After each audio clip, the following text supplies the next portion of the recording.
रहबर, कुल मालिक, जितने भी शब्द कहें, अल्फाज कहें, वो बौने हैं, छोटे हैं। हमारे वो दाता रहबर मालिक, हमें वो सच का राह दिखाया, ऐसा रास्ता जिस पे चलना खाना खाने से भी आसान है। आप खाना खाते हैं, कौर तोड़ते हैं, लगाते हैं, चबाते हैं, निगलते हैं, काफी देर बाद हजम होता है।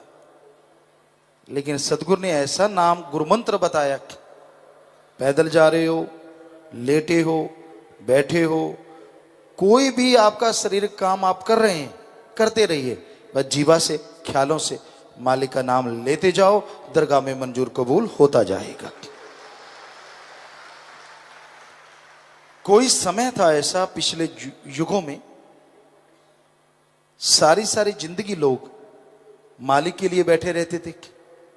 घर परिवार बच्चे छोड़ना, जंगलात में बैठे रहना, शरीरों का सड़ जाना, सूख जाना, पक्षी घोंसले बना लेते थे, दीमक लग जाती थी, तब जाके कहीं मालिक की कोई झलक नजर आती जरा सी, और हो सकता है वो भी त्रिलोकी नाथ तक सीमित था। पर हमारे साईं दाता मालिक ने ऐसा तरीका बताया, ना बच्चे छोड़ना, ना परिवार छोड़ना, ना कपड़ों का रंग बदलना, ना जंगल पहाड़ों जाड़ों में जाने की जरूरत। घर परिवार में रहते हुए जीवा ख्यालों से सुमरन करते रहो। तो घर परिवार में अगर आपकी भावना शुद्ध है, अंतःकरण के विचारों का शुद्धिकरण आपने कर लिया है, तो घर परिवार में रहते भी आप परम पिता परमात्मा को बहुत जल्दी देख सकते हैं। तो साईं का, उस दाता का, उस रहबर का, उस मालिक का जितना धन्यवाद किया जाए, जितना शुक्राना किया जाए, उतना ही कम है। सो ऐसे मुर्शिद को, ऐसे दाता रहबर को हम अरबों बार नमन करते हैं, सत्कार करते हैं। और ऐसे मुर्शिद कामिल जिन्होंने सीधी सादी बात, लाग ना लपेट, पंजाबी च कहते ठा सोटा, मान लेता आवे ना टोटा। सो वो वाली बात कि सतगुरु ने एक सच्ची बात बताई, लाग लपेट नहीं, कि भाई सुमरन कर लो वरना खल खिंची जाएगी, सुमन कर लो, नहीं करोगे तो कर्मों का बोझ उठा के तड़पते रहोगे। तो सुमरण करने में जो आनंद आता है, जो लज्जत आती है, जो खुशियां आती हैं, ये तो वो जानता है जो देता है, या वो जानता है जो लेता है। दूसरों के लिए तो बातें हैं, नूरी स्वरूप होता है, परमानंद होता है, हरि रस होता है, अमृत होता है, पर जिसने चखा नहीं उसे क्या मालूम कैसा होता है। मालिक होता है, अल्लाह होता है, राम होता है, जिसने दर्शन नहीं किए उसको क्या पता कैसा होता है। कई कहते हैं बताओ उसकी शक्ल कैसी, उसकी किसी से तुलना होती नहीं तो शक्ल बताई कैसे जाए। और लोग इसको सोच लेते, झूठ बोलते हैं। चलो आप हरिश्चंद्र के औलाद हो तो ये बता दो सूरज किस जैसा है, मान जाएंगे। बताओ सूरज किस जैसा है कोई सूरज की तुलना के लायक? आग का गोला है, आग तो इतनी सी होती है, आग का गोला बुला लो, सूरज तो कितनी दूर तक प्रकाश देता, आग का गोला तो ये गर्मी में बड़ी मुश्किल से दे पाएगा। सब झूठ। कर सकते हो सूरज की तुलना? है आपके पास सूरज जैसी कोई दूसरी चीज? अगर नहीं तो जिस मालिक ने ऐसे करोड़ों अरबों सूरज बनाए, उस जैसा कहां से दूसरा लाएं और कैसे बताएं वो किस जैसा है? तो जो देखता है वही जानता है। अंदर बाहर एको जान। जब अंदर देख लोगे तो बाहर भी वो नजर वैसा ही आ जाएगा। कहता जब तक ना देखूं अपने नैनी तब तक ना मानूं गुरु की कहनी। ठीक है, नैनों में राम नाम की दवा डालोगे तभी अपने नैनों से देखोगे, तभी फिर आपको गुरु पीर फकीर की बात सच्ची नजर आएगी। वो अंदर भी है बाहर भी है। आपको अगर ये कहो कि मैं तो सीधा डिग्रियां ले लूंगा, डिप्लोमे ले लूंगा, हो सकता है मेज के नीचे से सरका के आप ये सब ले लें, लेकिन कायदा तो यही है कि first class, second, third, fourth, fifth ऐसे करते करते आप डिग्रियां डिप्लोमे ले सकते हैं, वैसे नहीं। कोई ये कहे कि मैं तो जी बिना बीज डाले फसल ले लूंगा, ले सकता कोई? बिना दुकान खोले दुकान का प्रॉफिट ले लूंगा, ले लोगे आप?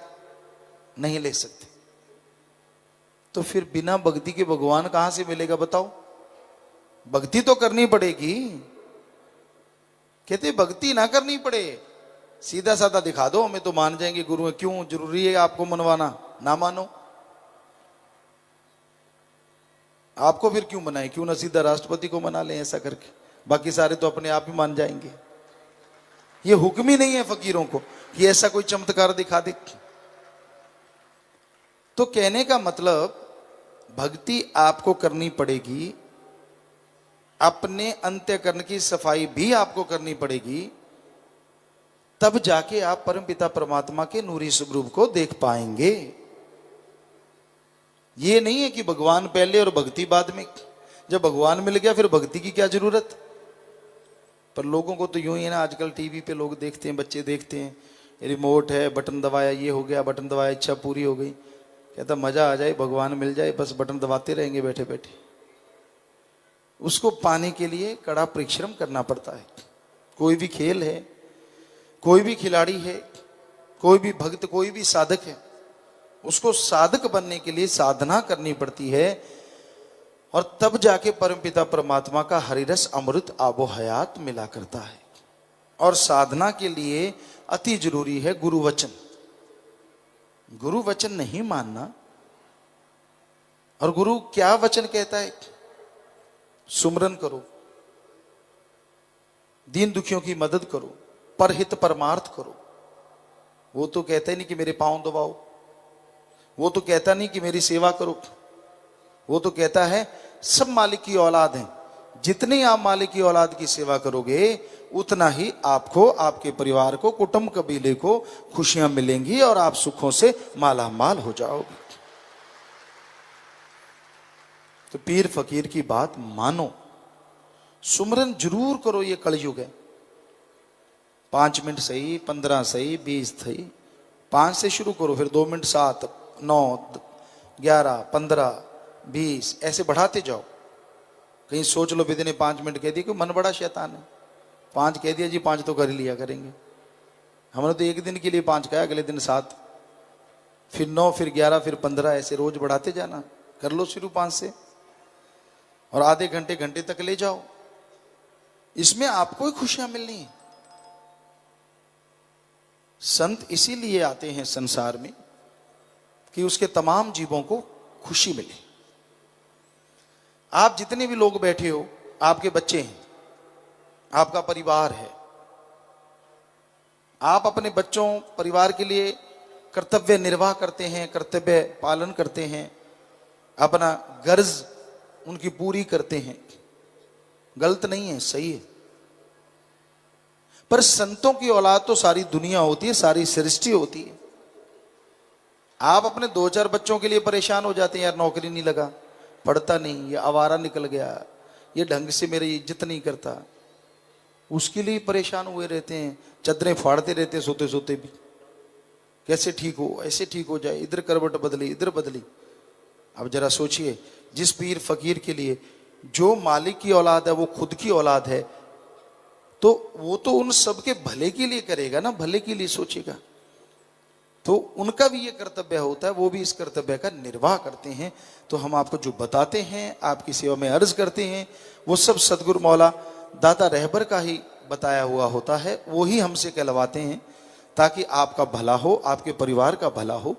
पर मानोगे तो भला होगा ना, नहीं मानते, इसमें फकीर को क्या धौंस है कि मैं आपका वचन नहीं मानता। हमें क्या दर्द जरूर है कि आप नहीं मानते, तो अपने कर्मों का बोझ उठाओगे।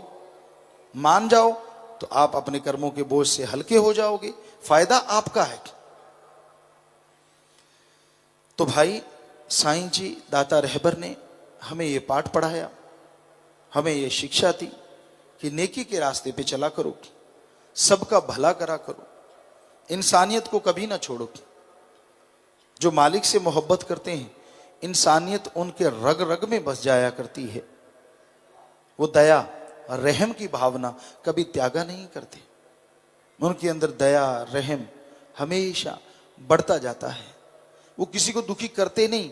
बाई चांस हो भी जाए तो फिर अंदर से तड़पते भी हैं, मैंने किसी को दुखी क्यों किया, फिर से उसको सुखी करने के लिए प्रेरित हो जाते हैं और फिर से उसे जरूर खुशियां ला के छोड़ते हैं। यही इंसानियत है, यही मानवता है।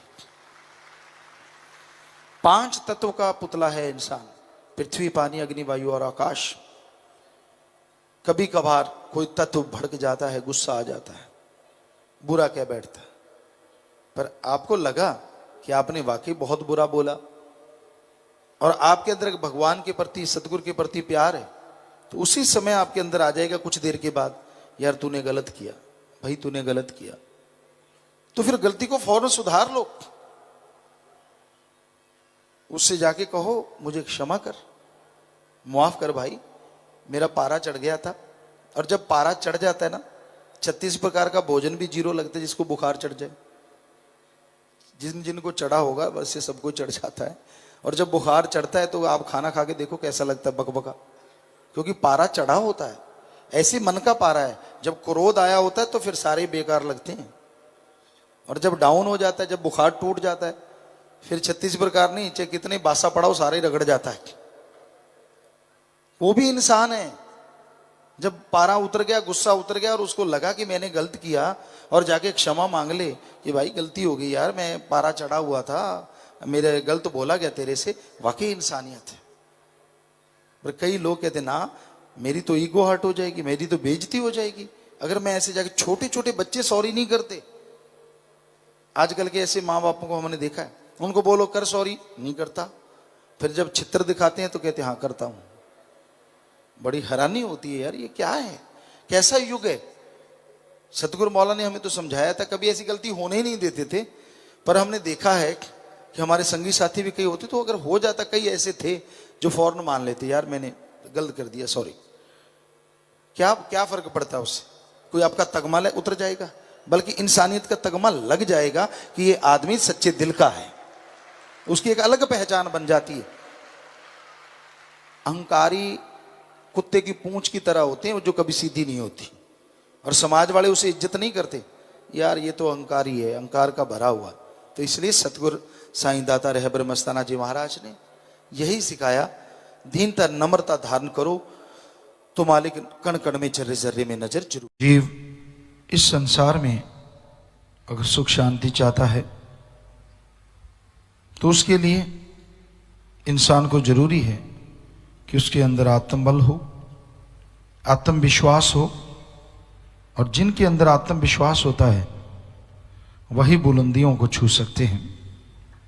और ये आत्मविश्वास किसी पैसे से, कपड़े लत्ते से, या माँ बाप से, या टीचर मास्टर लेक्चरार की शिक्षा से हासिल नहीं होता, बल्कि इस आत्मबल को हासिल करने के लिए जरूरी है आत्मिक चिंतन। और आत्मिक चिंतन होता है अल्लाह वाहिगुरु मालिक की भक्ति इबादत से। आत्मिक चिंतन सुमरन के द्वारा संभव है। ज्यों ज्यों इंसान सुमरण करता जाता है, भक्ति इबादत करता है, तो आत्मबल बढ़ता है। और आत्मबल जब अंदर आ जाता है तो सहने की शक्ति बढ़ती है। सहने की शक्ति बढ़ने से मन के फजूल की बातों में, मन के कहने में जीव आना बंद कर देता है। और जैसे ही मन रुकने लगता है, आत्मा का मालिक से प्यार बढ़ने लगता है। और ज्यों ज्यों इंसान सुमरण करता जाता है, आत्मा को खुराक मिलती जाती है, वो बलवान होती जाती है, और एक दिन आत्मा परमात्मा का मेल जरूर होता है। मन से लड़ने का तो एकमात्र उपाय सुमरन ही है। लेकिन सेवा करते हो, बहुत बड़ी बात है, सेवा से सुमरन में मन जल्दी लगता है।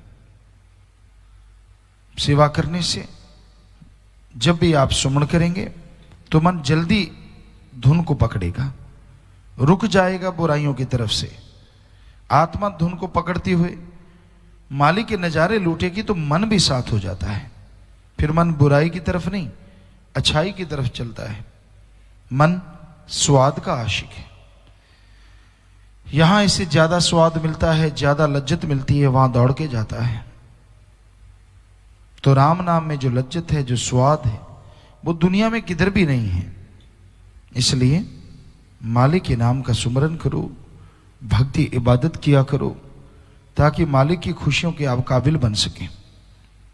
सुमरन के अलावा और कोई तरीका नहीं। आपकी अकल चतुराई या आप सोचें कि मैं बड़ा गुणवान हूं, कोई भी ये चीजें मालिक से नहीं मिला सकती।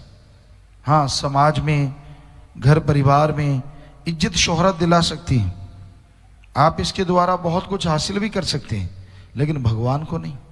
रहबर शाह मस्ताना जी इस महीने में अवतार लिया और जीवों का उद्धार किया, कर रहे हैं और करते रहेंगे।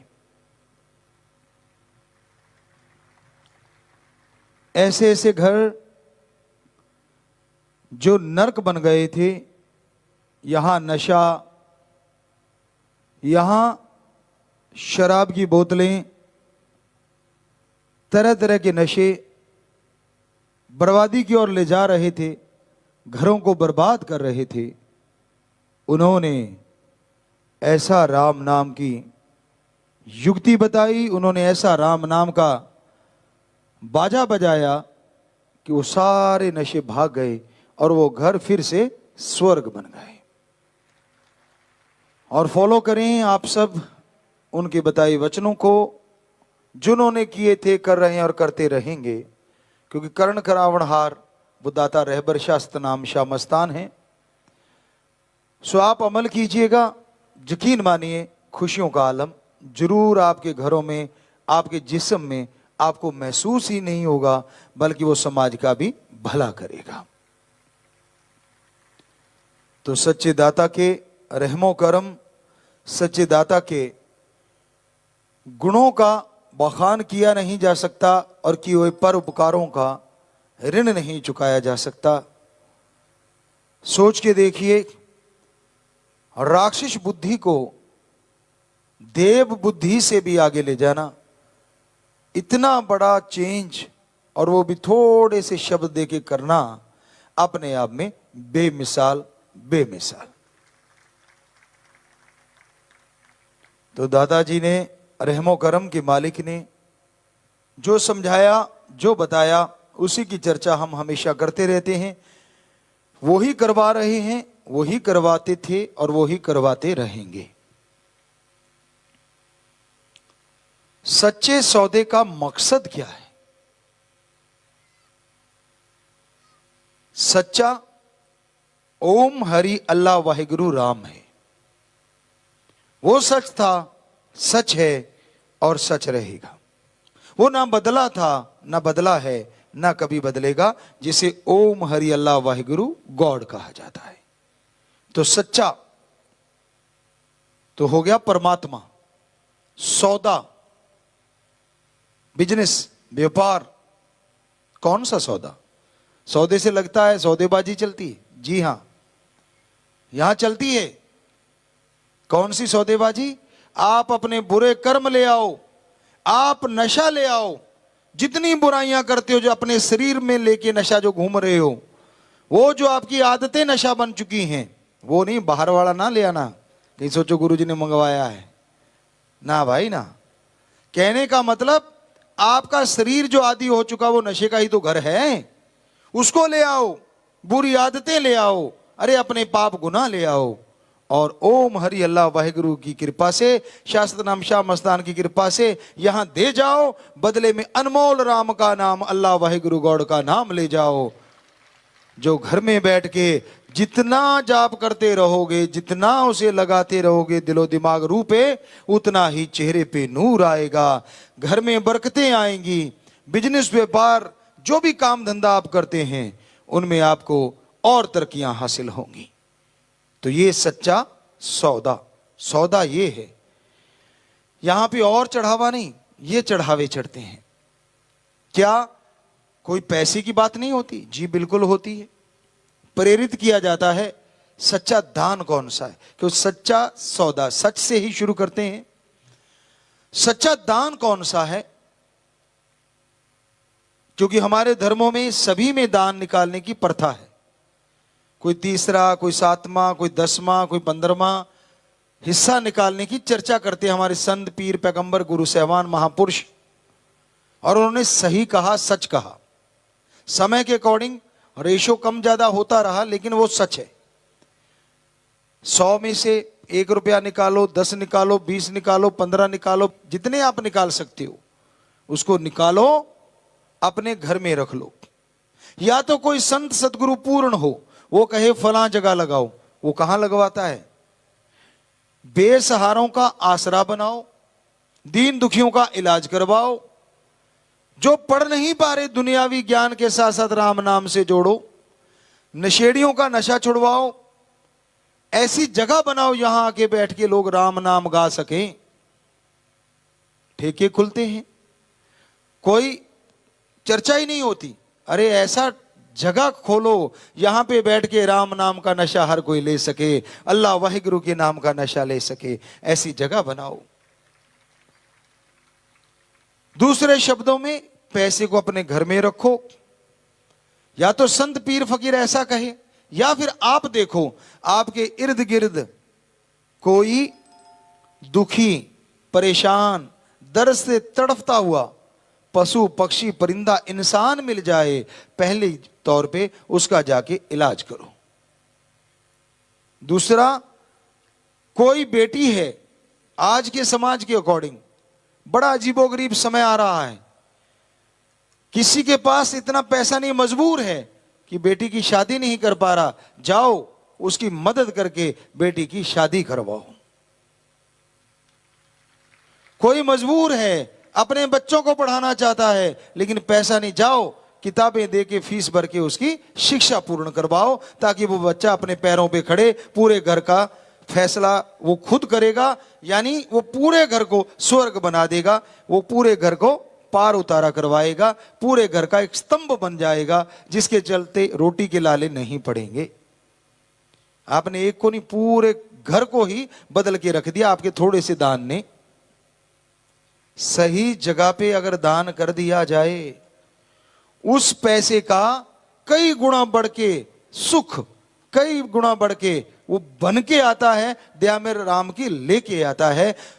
आपकी औलाद को कोई गाड़ी के नीचे आने से बचा ले बाजू पकड़ के, तो आप क्या कह देते हैं? अगर आप अच्छे इंसान हैं, आप वाकई इंसानियत के पुजारी हैं, तो आप कहेंगे उस बचाने वाले को, यार तूने मेरे बेटे को बचाया, पूरी उम्र में तेरा कर्जदार हो गया। कहते हैं ना अच्छे लोग। और थोड़ा सा कम होगा तो यार कोई इनाम ले ले, कुछ पैसा ले ले, जरूर आप उसे कुछ, और नहीं तो कम से कम खाना तो खिलाओगे, यारी दोस्ती भी हो जाएगी। तो आपके बच्चे को जिसने बचाया, उसके लिए आपके अंदर इतनी भावना आ गई। और अगर आप भगवान की औलाद को कोई ना कोई सहयोग करोगे, उसको बचाओगे, तो क्या भगवान आदमी से कमजोर है? वो भी कोई कमी नहीं छोड़ेगा, खुशियों के ढेर लगा देगा। ये है सच्चा दान, अगर कर सको। सच बोलो, सच पे चलो और सच की पैरवाई करो। सच बोलना आसान बात नहीं। बच्चों के आगे आप झूठ बोलते रहते हैं, मियां बीबी एक दूसरे के आगे झूठ बोलते रहते हैं, समाज तो फिर आगे आ गया ना। मां बाप के सामने झूठ, मां बाप बच्चों के सामने झूठ। कई तो इतने ठोकते हैं उनको ये नहीं पता लगता सच कौन सा है। सारा दिन झूठ के पुजारी, जो भी आया हर किसी को बेटा ही बेटा देना, कहने का मतलब तेरा कर दूंगा, तेरा हो जाएगा, तेरा होगा, यानी सारा ही फ्यूचर का, वर्तमान का कुछ भी नहीं कि ले मैं अभी करता हूं ना, होगा, देखेंगे, कर देंगे। तो चर्चाएं यही चलती है समाज में, आपस में, घरों में भी। फिक्र ना कर, हम कर देंगे, और फिर तो मैं तो भूल गया। बड़ा आसान साहब, एक बड़ा शब्द बढ़िया है, मैं तो भूल गया।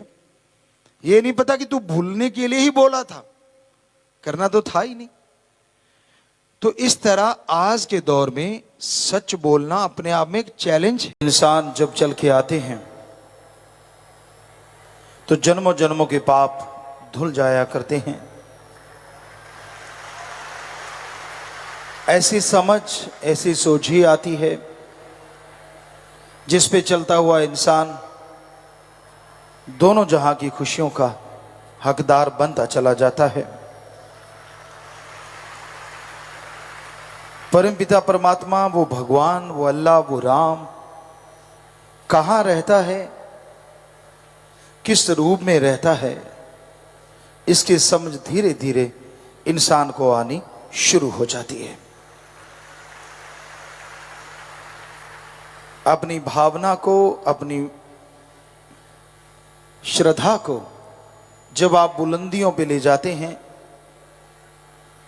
तो अंदर बाहर किसी तरह की मैल जो होती है वो साफ हो जाती है और परमपिता परमात्मा के ध्यान में ध्यान लगने लगता है। तो अपने विचारों का शुद्धिकरण करना, अपने आप को परमपिता परमात्मा के काबिल बनाना अगर आप चाहते हैं तो निरंतर सत्संग सुनो और अमल करो। सत्संग सुन के अमल करना अपने आप में बहुत बड़ी बात है। जो सुनते नहीं अमल क्या करेंगे, और जो अमल करते नहीं हासिल क्या करेंगे। सो सुनिए, फिर विचारिए और अमल कीजिए। यकीनन आपके भाग्य को आप खुद बदल सकते हैं।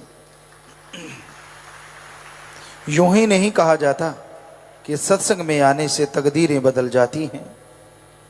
उसकी वजह यही होती है, सत्संग में संत ओम हरि अल्लाह वाहिगुरु राम का नाम बताते हैं।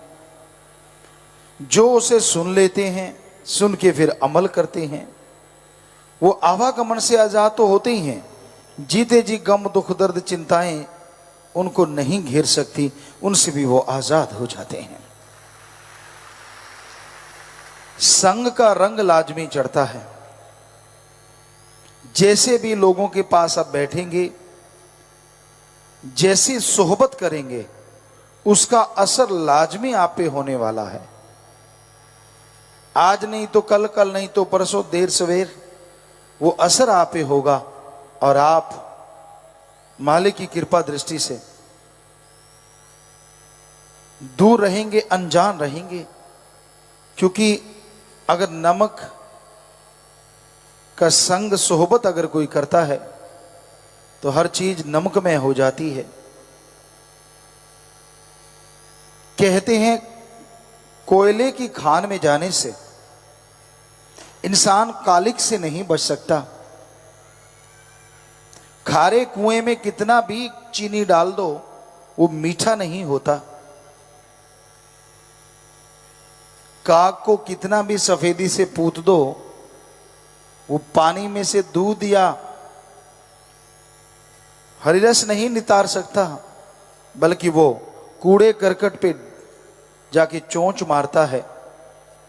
सो इंसान की फितरत नहीं बदलती। जैसा करो संग वैसा चढ़े रंग।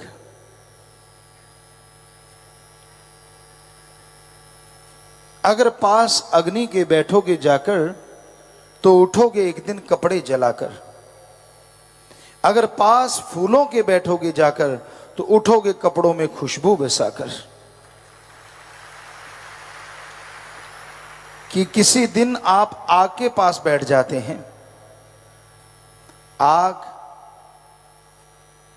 कोयले दहक रहे हैं, आपका कपड़ा उड़ता है, उन अंगारों पे, उन कोयलों पे लग जाता है। नेचुरली वो कोयले, वो आग आपके कपड़े को जला के राख कर देती हैं। किसी और दिन आप फूलों के ढेर के पास बैठे हैं, अचानक हवा आती है, आपके कपड़े उड़ते हैं और फूलों के ऊपर लग जाते हैं। फूलों ने क्या करना है, आपके कपड़ों में खुशबू भर देनी है। तो इसलिए बुराई का संग सोहबत करोगे तो आपके जीवन की तमाम खुशियां, तमाम बरकतें, तमाम नियामतें आपसे दूर हो जाएंगी। और भलाई का संग करोगे, सत्संग करोगे, तो जन्मों जन्मों की मैल उतरेगी और भगवान की कृपा पात्र आप बनते चले जाएंगे। तो हर किसी के अंदर सोचने समझने की शक्ति प्रभु ने दी है कि वो सोचे, समझे और अमल करें। सोच समझे कि अच्छा क्या है और बुरा क्या है, गलत क्या है और सही क्या है। सत्संग में बताया जाता है, ओम हरि अल्लाह वाहिगुरु गॉड खुदा राम कभी पैसा नहीं लेते। मालिक कभी किसी से किसी किस्म का दान चढ़ावा जमीन जायदाद नहीं लेते। अगर कोई आपसे ओम हरि अल्लाह वाहिगुरु गॉड के नाम के पैसा चाहता है, तो आप समझ जाइए वो इंसान खुद गर्ज है, स्वार्थी है, उसे खुद को पैसा चाहिए। क्योंकि भगवान तो कभी किसी से लेते नहीं, देते ही देते हैं। इतना देते हैं कि आदमी की झोलियां छोटी पड़ जाती हैं, पर उनकी कृपा दृष्टि बरसती चली जाती है, बरसती चली जाती है। तो अपनी भावना का शुद्धिकरण करना, अपने आप को परमपिता परमात्मा के काबिल अगर बनाना चाहते हो, तो आप सत्संग सुनो। सत्संग में जो गुरु मंत्र, कलमा, मेथड ऑफ मेडिटेशन बताया जाता है, वो सुन के अमल करो। गुरु मंत्र का जाप करो, आधा घंटा सुबह शाम अगर सुमरन करना शुरू करते हैं, तो यकीनन आपके मैल जो है पाप कर्मों की, जन्मों जन्मों की, वो उतर जाएगी और आप माली के रंग में रंग जाएंगे। परमानंद की आपको प्राप्ति अवश्य होगी। हमारे धर्मों में, हमारे मजहबों में इंसानियत का पाठ पढ़ाया जाता है,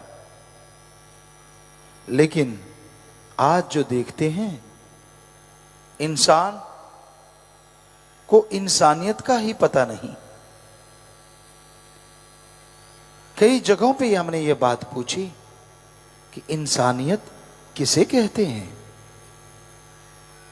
तो जवाब मिला, एक इंसान इंसान है, सभी लोग बैठ के तो वो इंसानियत है। जबकि ये इंसानियत की परिभाषा नहीं। इंसानियत का मतलब है किसी को दुख दर्द में तड़पता देख के, किसी को व्याकुल परेशान देख के उसके दुख दर्द में शामिल होना और उसके दुख दर्द को दूर करने की कोशिश करना, इसी का नाम इंसानियत है, मानवता है। जब आप किसी जीव को तड़पाते हैं, जब आप किसी की जान लेते हैं और ठहाके लगाते हैं, खुश होते हैं, तो आप इंसानियत को खो देते हैं और शैतानियत का प्रदर्शन करते हैं। इसी को राक्षस कहा जाता है। देवी देवता किसी भी किस्म की बलि नहीं लेते। हमने पवित्र चारों वेदों को पढ़ा, पवित्र गीता, रामायण, महाभारत, पवित्र गुरबाणी, पवित्र कुरान शरीफ, कुरान मजीद, सभी धर्मों के पवित्र ग्रंथों को पढ़ा। पर सभी धर्मों के पवित्र ग्रंथ साफ साफ कहते हैं, साफ साफ पुकारते हैं कि देवी देवता सृष्टि को संभालने के लिए लगाए गए हैं। उनका काम सृष्टि का भला करना है। उनका काम सृष्टि की रचना में रचनात्मक कार्य करना उनकी ड्यूटी लगी है। आप देवी देवता की पूजा करो चाहे ना करो। वो नाराज होके आपको बद्दुआ नहीं देंगे, वो आपका कोई बुरा काम नहीं करेंगे, वो आपको तड़पाएंगे नहीं, दुखी नहीं करेंगे। दो शक्तियां हैं, देवता और राक्षस। देवता संभाल करते हैं, खुशी देते हैं, और राक्षस तड़पाते हैं, गम दुख दर्द देते हैं। जरा सोचिए, जो लोग कह देते हैं तेरे पे शनि गुस्से है, तेरे पे फलां देवता गुस्से है, तो अगर देवता किसी का कुछ बिगाड़ेगा तो वो देवता कहां रह गया? वो तो राक्षसीपन में शामिल हो गया। सो देवी देवता ना तो कोई बलि लेते हैं, ना चढ़ावा लेते हैं, सब आदमी का बना बनाया है। बहुत जगहों पे लोग बकरा चढ़ाते हैं, कहीं पे लोग नर बलि तक देते हैं, पशुओं को काट काट के चढ़ाते हैं।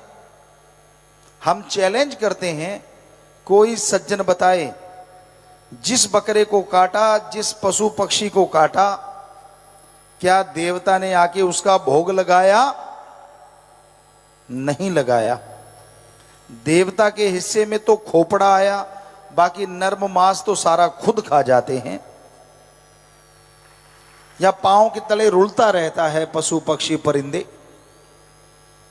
कैसे पता चला कि देवता ने आपका वो बकरा, आपका वो पशु ग्रहण कर लिया? क्या आप भगवान हैं? क्या आप जानी जान हैं? अगर नहीं तो कौन सी निशानी आई जब आपने बलि दी और भगवान ने कबूल की हो, मंजूर की हो? बताइए क्या निशानी है आपके पास?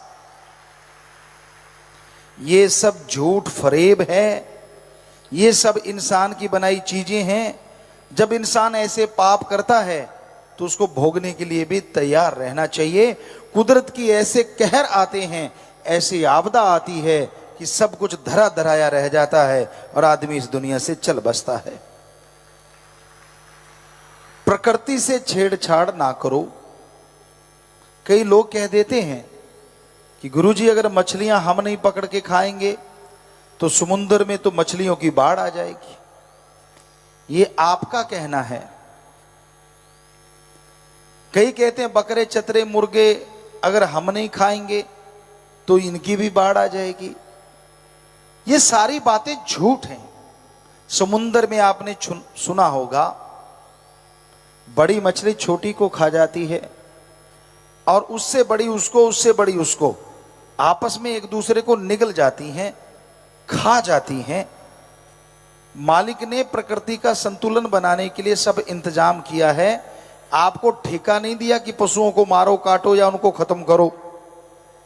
बताओ किस धर्म में लिखा है कि सृष्टि का संतुलन बना के रखो, कि पशुओं को मारो, इसको काटो, उसको काटो? किधर भी तो नहीं लिखा। बकरे मुर्गे अगर हैं तो भेड़िया, शेर, चीता वो भी हैं। बस इंसान मेहरबानी करे उनको ना मारे। तो भगवान ने तो पूरा इंतजाम कर रखा है प्रकृति की संतुलन बनाने के लिए, सृष्टि के संतुलन बनाने के लिए। शाकाहारी जीव बनाए हैं तो मांसाहारी जीव बनाए हैं। इंसान शाकाहारी है, वी आर प्योर वेजिटेरियन, पर इसका मतलब ये नहीं है कि मांसाहारी लोग नहीं है। मांसाहारी पशु हैं जिनकी आंतड़ियां छोटी होती हैं, मांस जल्दी डाइजेस्ट हो जाता है और उनको रोग नहीं लगते। आदमी अगर मांस खाता है, इसकी आंतड़ियां बहुत लंबी होती हैं, तो तरह तरह के बैक्टीरिया, वायरस पैदा होते हैं जो बीमारी का घर बन जाते हैं। इसलिए मांस, अंडा आदमी के लिए नहीं बना। जब आदमी के लिए नहीं बना तो देवी देवता के लिए कैसे हो सकता है, जो आदमी से श्रेष्ठ कहे जाते हैं? तो आप सात्विक भोजन कीजिए, नहीं तो शाकाहारी भोजन कीजिए, तभी आपको ईश्वर मिल सकता है, अल्लाह राम मिल सकता है।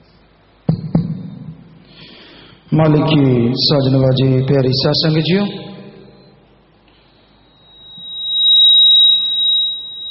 इंसान दिन रात मारो मार करता फिरता है। भौतिकतावाद में दुनियावी साजो सामान में पागल हुआ रहता है, और जो असली करने वाला कार्य है, जो दोनों जहां में काम आने वाला है, वो ओम हरि अल्लाह वाहिगुरु राम के नाम से दिन ब दिन इंसान दूर होता जा रहा है। आज जितनी चिंताएं हैं, टेंशन, भड़काव है, और इंसान बुरी तरह से परेशान, दुखी हैं, इन सब का मुकम्मल इलाज है राम का नाम। पर इनका कारण है वो भी राम का नाम, क्योंकि लोग जितना जितना राम के नाम से दूर हो रहे हैं, उतनी उतनी ये चीजें इंसान के अंदर बढ़ती जा रही हैं।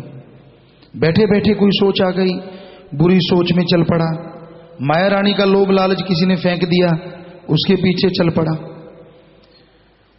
जैसे पशुओं को, जो जिम्मेदार भाई बैठे हैं, हमने खुद ये कार्य करते रहे हैं, वैसे तो सदगुरु की रहमत से हर नेक कर्म कर लेते हैं, लेकिन ये खेती बाड़ी में देखा कि पशुओं को पाला पोसा जाता है, तो कई बार कई पशु चाटे पे लग जाते हैं। अगर वो दूध नहीं देते तो उनको आटा कुछ मिक्स करके उनके आगे थोड़ा थोड़ा थोड़ा थोड़ा डालते रहते, एक डालता रहता है और दूसरा दूध दोहता रहता है। तो ऐसे ही इस घोर कलयुग में लोग माया के लिए पागल हुए पड़े हैं। दूध कोई और ही ले जाता है, पगला कोई और जाता है। तो भाई, इस घोर कलयुग में काम वासना, क्रोध, लोभ, मोह, अहंकार, मन और माया, इनने सब जीवों को तड़फा रखा है। क्या पता किसके अंदर कौन सी भावना है। शुद्ध भावना से जो भी आता है वो ओम हरि अल्लाह मालिक की दया में रहमत के काबिल जरूर बन जाया करता है। पर आप ये नहीं कह सकते कि सभी शुद्ध भावना से आते हैं। एक सुंदर मकान आपको कई बार सुनाते हैं, बहुत खूबसूरत है, बहुत सुंदर प्लास्टर चढ़ा हुआ है, तो उसके ऊपर एक चींटी घूम रही है, और वो चींटी ये कहने नहीं आई कि ये प्लास्टर बहुत खूबसूरत है, बल्कि वो ये देख रही है कहीं तरेड़ मिल जाए और वो उसमें घुस जाए। पर राम नाम में कहीं कोई तरेड़ नहीं होती।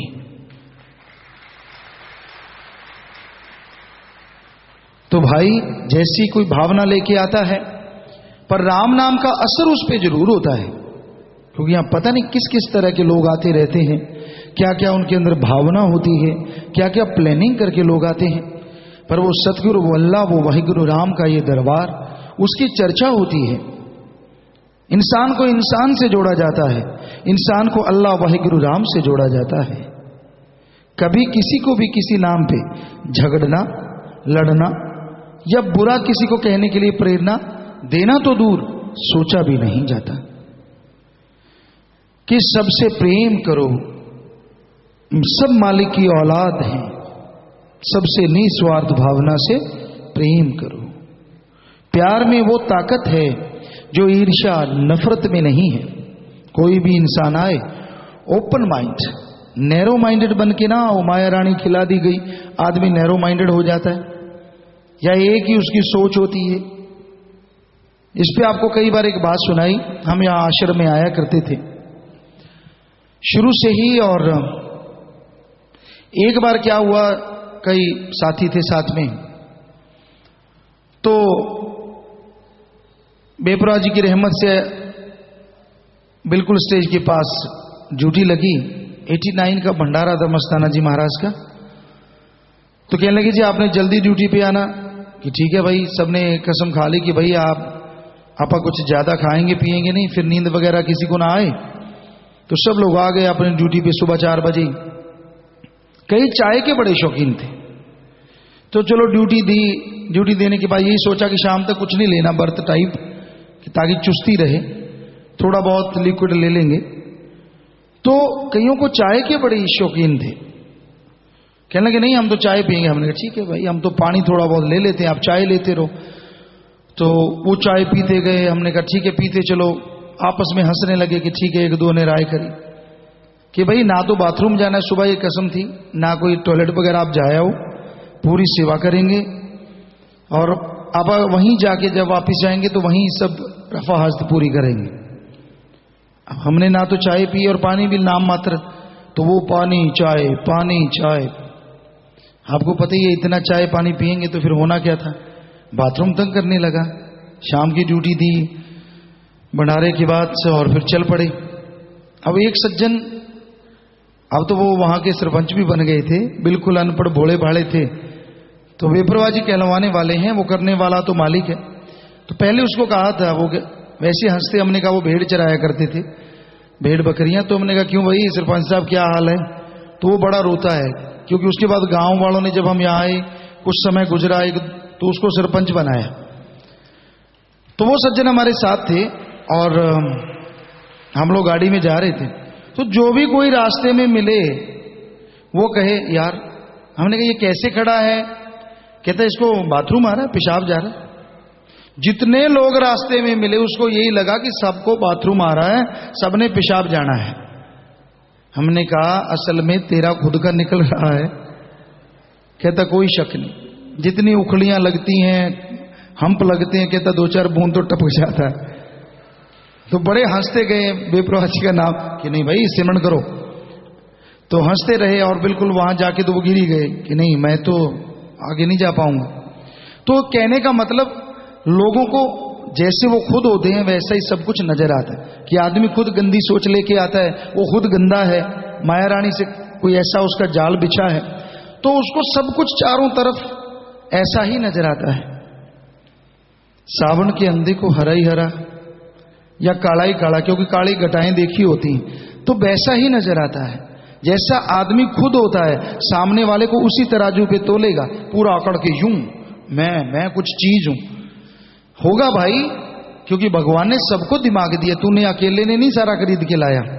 थोड़ा दीनता रख, नम्रता रख।